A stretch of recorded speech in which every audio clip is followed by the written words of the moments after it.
요즘 아이들은 어떻게 지내는 것 같나요? 이것은 교육심리학자 미셀 보바가 인터뷰를 위해 미국 전역의 10대와 10대 직전기의 초점 그룹에게 했던 질문입니다. 불행히도 그들의 대답은 위기에 처한 세대의 모습을 나타냅니다. 그들은 학업, 과외활동, 소셜미디어에 시간을 보내느라 그저 아이로서 친구들과 어울리고 취미활동을 할 시간은 없다고 말합니다. 아이들은 서로 어울리는 시간을 줄이고 온라인에서 완벽한 사람으로 보이도록 하는데 더 많은 시간을 보내면서 하늘을 찌를 듯이 높은 기대치를 충족시키지 못할까봐 걱정합니다. 한마디로 이들은 외롭고 스트레스를 받고 있습니다. 한 초점 그룹에서 보바는 보스턴의 중학생들과 이야기를 나눴습니다. 에이든이라는 소녀는 반 친구들이 자신의 삶에 대해 얘기하는 것을 주의 깊게 듣고 나서 탁자 옆에 있는 불완전한 조각의 나무 퍼즐을 가리키며 말했습니다. 저 퍼즐이 바로 우리예요. 우리는 세상에 맞추려고 노력하고 있지만 퍼즐 조각이 부족하기 때문에 그럴 수가 없어요. 과연 에이든이 말하는 부족한 퍼즐 조각이란 무엇일까요? 아이들의 입장에서 생각해 봅시다. 이들은 더 좋은 성적, 더 큰 칭찬, SNS 위 더 많은 좋아요를 얻는 것이 성공의 전부인 극도로 경쟁적인 환경에 놓여 있습니다. 성취가 무엇이든 그것은 항상 또래와 경쟁하여 인정받기 위한 것과 관련되어 있습니다. 아이들이 스트레스를 받는 것은 당연한 일입니다. 불행히도 많은 청소년들이 에이든과 같이 느끼고 있습니다. 아이들은 하나의 상품으로 키워지고 있으며 그들을 인간으로 만들어주는 것은 배우지 않고 있다는 것입니다. 사람이 되는 방법, 예를 들어 다른 사람과 잘 지내고 실수를 잘 처리하며 스트레스에 대처하는 것들 말입니다. 우리가 놓치고 있는 것은 성인이 된 후에 좌절과 불확실성을 헤쳐나갈 수 있게 해주는 자신감, 인내, 공감 능력, 창의성과 같은 자질들이 합쳐진 성격을 함양하는 것입니다. 우리가 아이들에게 노력하고 시험에 합격하는 것만 가르친다면 아이들이 성인이 되어 세상에 나왔을 때 낙오에만 대비시키는 것이 됩니다. 그것은 우리가 원하는 것이 아닙니다. 우리의 목표는 투표 자격을 갖기도 전에 번아웃되는 고성취자들을 양성하는 것이 아니라 건강하고 행복한 사람들을 길러내는 것이어야 합니다. 미국의 심리학자 마틴 셀리그먼은 자신의 책, 진정한 행복에서 행복의 열쇠는 자신감이라고 주장합니다. 그는 직장, 놀이, 관계에서 우리의 가장 큰 강점을 적용할 때 성공할 수 있다고 믿습니다. 강점에 해당하는 일을 하는 것은 우리가 발전하도록 동기를 부여하고 결과적으로 성공을 통한 즐거움을 가져다 줍니다. 바로 이것이 행복의 비법입니다. 따라서 우리의 강점을 발견하는 것은 중요합니다. 보통 이러한 발견은 청소년기에 시작되며 이 과정에서 자녀를 돕는 것은 부모로서 가장 중요한 일 중 하나입니다. 자신의 재능을 사용하여 훗날 성공을 달성하는 재능 있는 젊은이들은 대개 한 가지 공통점이 있습니다. 바로 부모가 자신의 재능을 확인하고 연마하는 데 도움을 주었다는 것입니다. 이것이 심리학자 벤자민 블룸이 1985년 저서인 청소년의 재능 개발에서 도달한 결론입니다. 재능 있는 청소년들은 스스로를 수영이나 방정식 풀기를 잘한다고 생각하기보다는 자신을 운동선수나 수학자라고 생각합니다. 즉, 그들의 재능은 그들의 정체성의 일부입니다. 일단 이렇게 생각하기 시작하면 아이들은 자신의 개발을 스스로 감독하기 시작합니다. 실력이 향상될수록 그들의 자신감도 커지죠. 이것이 바로 행복을 위한 비법입니다. 한편 오늘날의 청소년들은 이 비법에 있어 또 다른 중요한 요소인 시간을 놓치고 있습니다. 교육심리학자 미셀 보바의 연구를 위한 초점 그룹에서 10대와 전 10대의 아이들이 강조한 것처럼 그들의 하루는 학업, 스포츠, 음악 수업, 과외 및 숙제로 가득 차 있으며 모든 일에서 뛰어나야 한다는 기대를 받습니다. 이러한 기대는 비현실적일 뿐만 아니라 아이들이 진정으로 열정을 갖고 있는 일에 집중할 시간이 부족하다는 뜻이기도 합니다. 그 결과 그들은 열정을 가진 일에 소홀해져 자신감을 얻고 재능을 향상시킬 기회를 놓치고 있습니다. 뉴욕의 13세 소녀를 예로 들어보겠습니다. 그녀는 자신이 똑똑하고 부모가 자신을 사랑한다는 것을 알지만 여전히 자신에 대해 기분이 좋지는 않았습니다. 그녀의 음악 선생님은 자신의 강점이 바이올린이라고 말했고 그녀도 좋아했지만 해야 할 다른 활동들이 너무 많았기 때문에 자신의 재능을 잃고 있다고 느꼈기 때문입니다.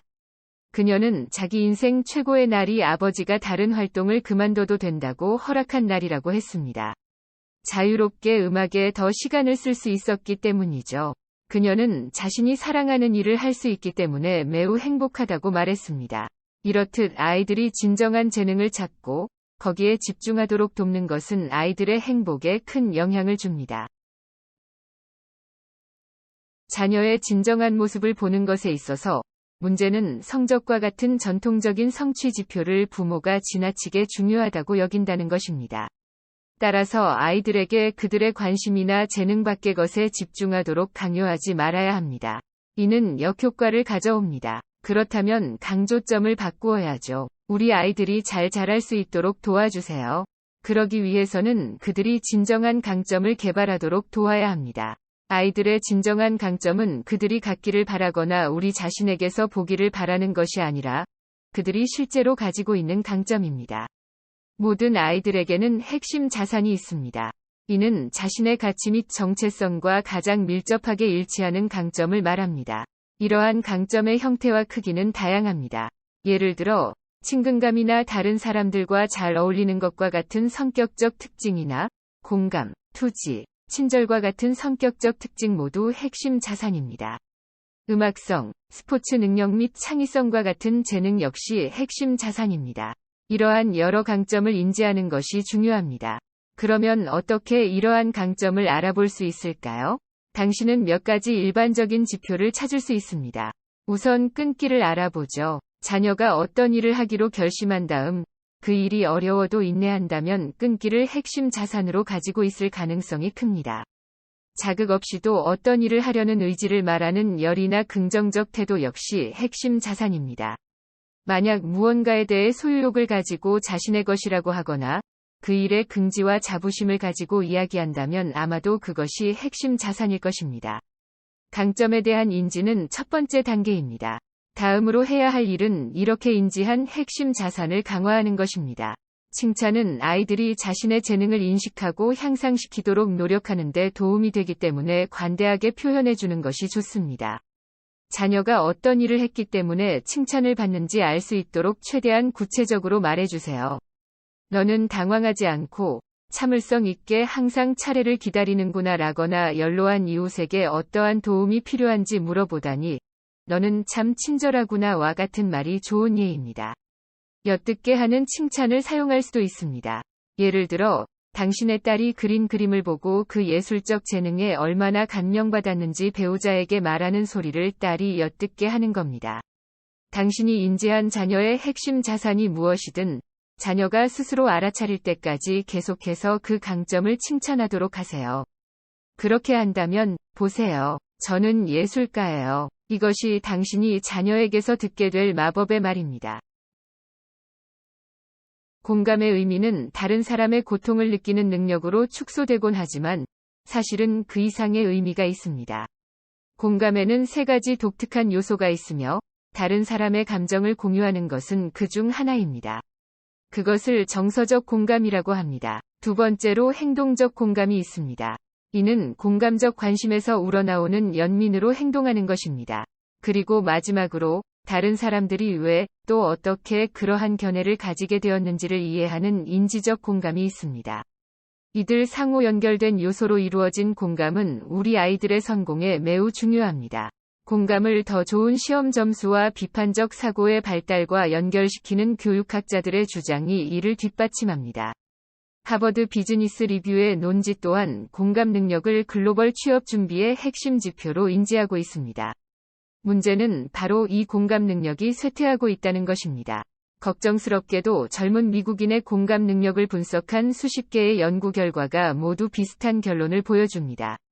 현대 대학생 연령의 청년들이 30년 전의 청년들보다 훨씬 덜 공감한다는 것입니다. 또한 여론조사 결과는 공감 능력의 쇠퇴가 스트레스 증가를 동반한다는 것을 암시하고 있습니다.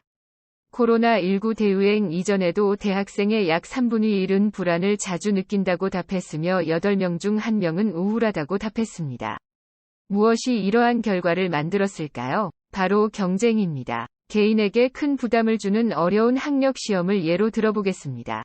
이러한 시험에서의 성공은 명문대학의 입학으로 귀결됨에 따라서 학생들은 반 친구들을 포함하여 누구보다도 뛰어난 사람이 되는 것에 집중합니다. 그러나 한 14세 청소년의 말처럼 친구가 경쟁자일 때 깊은 관계를 구축하기는 어렵습니다. 게다가 온라인 성적 게시와 같은 새로운 경향은 정신적 압박감을 가중시킵니다. 청소년들은 또래와 경쟁할 뿐만 아니라 점수 비교에 만족하는 부모로부터 감시를 받고 있다고 느끼기도 하니까요. 예를 들면 텍사스에 사는 16세 사라는 시험기간 내내 엄마가 친구들의 점수가 더 좋은지 묻는 문자를 보낸다고 토로했습니다. 말할 필요도 없이 이러한 풍조는 아이들이 서로 공감할 수 있게 만드는 좋은 방법이 아닙니다. 이에 대해 심리학자들이 나르시시즘 전염병에 대해 이야기하는 것도 놀라운 일이 아닙니다. 나르시시즘 전염병은 2008년 연구의 제목으로 내가 너보다 낫다고 생각하는 미국 청년의 비율이 지난 30년 동안 58%나 급증했다고 보고한 바 있습니다. 이러한 사실을 통해 우리가 해야 할 일은 아이들이 처한 치열한 경쟁의 학교 시스템을 잘 살피고 그들이 조기에 공감 능력을 높일 수 있도록 돕는 것이라는 걸 알 수 있습니다. 공감 능력은 학습될 수 있는 걸까요? 아니면 해독 불가능한 유전자 코드에 있는 걸까요? 최근 연구들은 우리가 공감 능력에 대해 생각할 때 유전적 요인을 과대평가하는 경우가 많다는 걸 보여줍니다.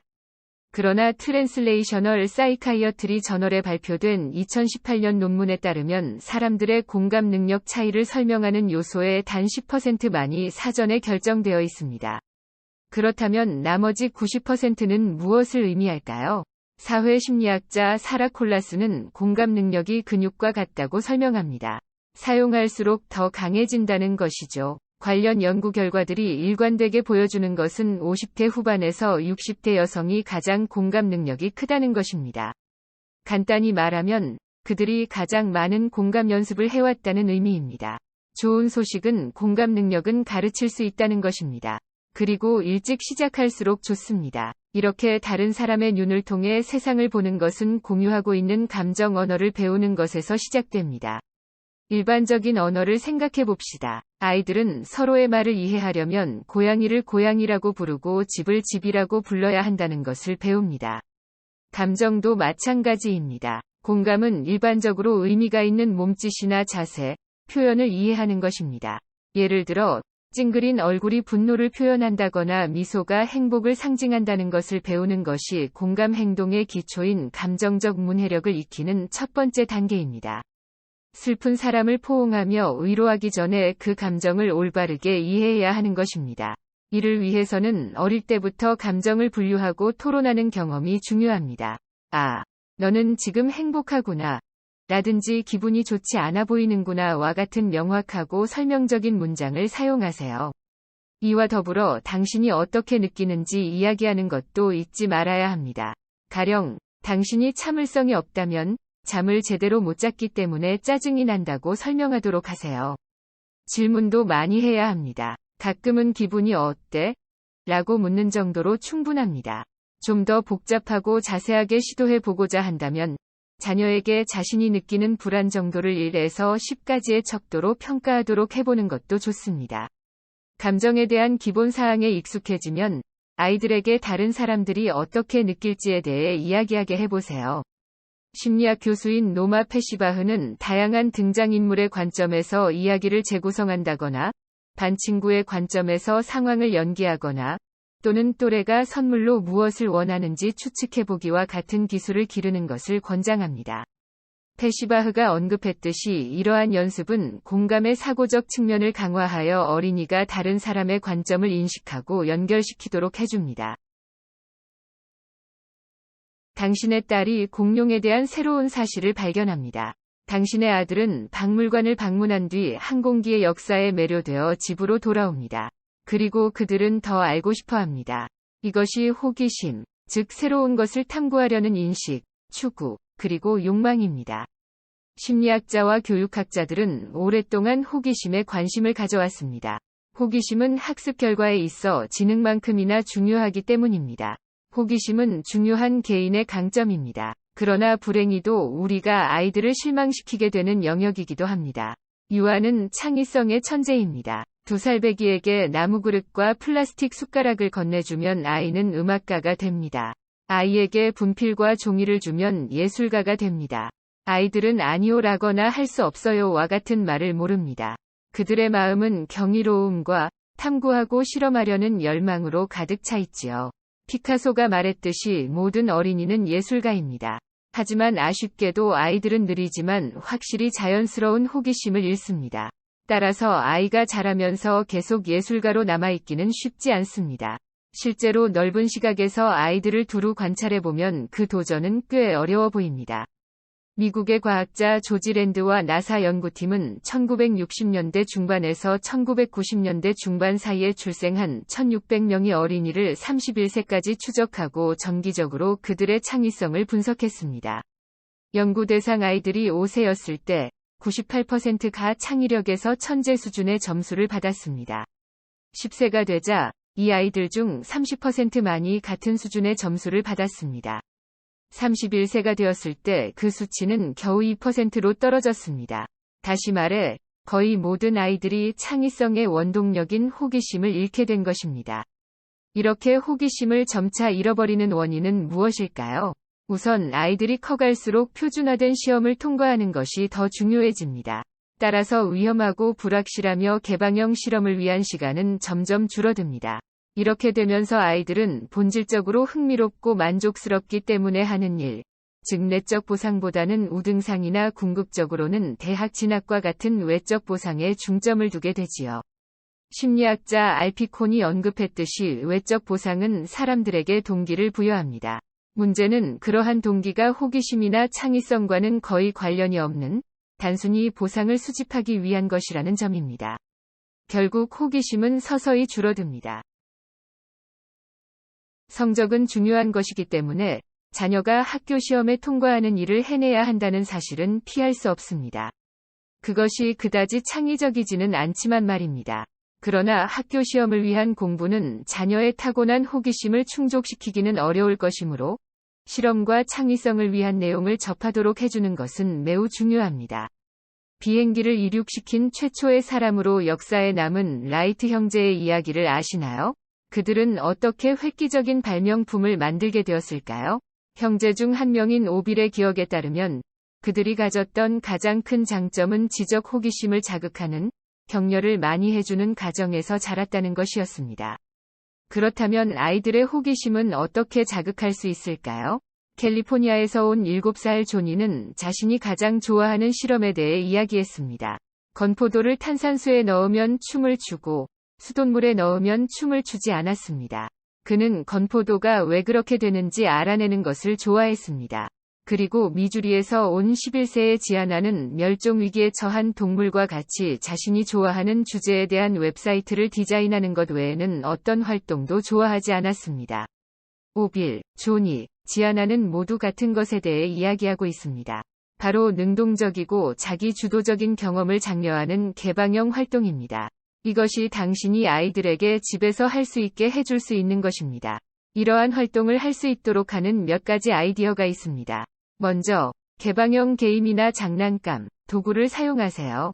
아이들은 상상력을 마음껏 발휘할 수 있고 올바른 답을 찾는 것에 걱정할 필요가 없을 때 성장합니다. 펜이나 실, 물감 또는 아이스바의 막대기, 종이 튜브 및 마스킹 테이프와 같이 자유롭게 만져서 표현할 수 있는 재료를 생각해 보십시오. 동굴과 성, 또 요새를 만들 수 있는 손전등이나 담요, 베개 또한 훌륭한 아이디어입니다. 자녀에게 무엇을 주든지 가능한 한 그 재료를 사용하는 특이한 방법을 많이 찾도록 격려해 주십시오. 호기심을 불러일으키기 위해 질문을 사용할 수도 있습니다. 저 강이 얼음으로 뒤덮인 이유가 뭘까? 와 같은 질문이나 왜 나뭇잎은 녹색이고 하늘은 파란색일까? 와 같은 질문은 아이를 생각하게 만드는 효과적인 방법입니다. 마지막으로, 창의성에는 시간이 필요하므로 자녀가 놀고, 상상하고, 공상할 수 있는 충분한 기회를 주도록 하십시오. 아이들의 주말과 방과 후 일정이 빡빡하다면, 혼자 실험하고 창의적인 작업을 위한 더 많은 시간을 만들기 위해 어떤 일정을 뺄 수 있을지 생각해 보세요.